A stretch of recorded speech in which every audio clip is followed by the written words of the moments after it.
Evo prilike za kontru Matić. Dobar pas Matića. Evo prilike, šansa, Krstović. Udarac Krstovića, šansa i gol! Gol! 1:0, Miloš Krstović! Utakmica po meni ovako dosta, možda sa strane drugih ljudi, delovala mrtvo i bez nekog intenziteta, međutim utakmica puna naboja, puna igre, puna dosta čvrstih duela, zato mislim da je ovo bila dosta jaka utakmica.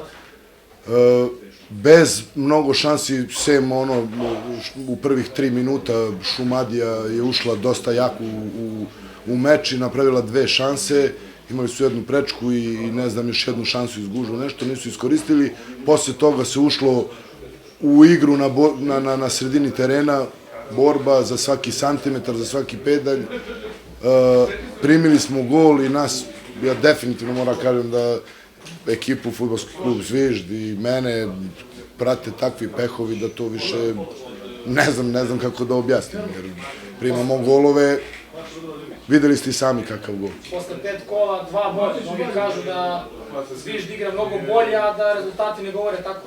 Ne govore tako, nažalost, pamti se samo rezultat, dobra igra, danas nije hteo gol isto, danas od svih prvih 4 kola i ovo 5.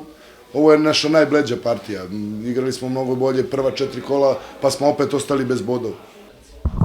Pa moram da kažem, za razliku od utakmice sa Mihajlovcem, gde nismo bili na nekom visokom nivou, danas je to mnogo bolje bilo. Pogotovo prvo poluvreme, prvih 30 minuta smo mi imali 200% šanse, nismo iskoristili. Evidentno da mi kući ne igramo baš najbolje, za razliku kao što igramo na strani, to pokazuje činjenica da smo mi na strani dali 4 gola, a u Oranju su samo 2 gola. Važno je da smo danas upisali bodove, dali smo gol, dosta srećno smo dali gol. Mislim da smo bili bolji čitavu utakmicu, zaslužili smo pobedu, gol smo dali, srećno smo dali dosta gol i važno je da smo utakmicu priveli u našu korist. Posle 5 kola, 10 bodova.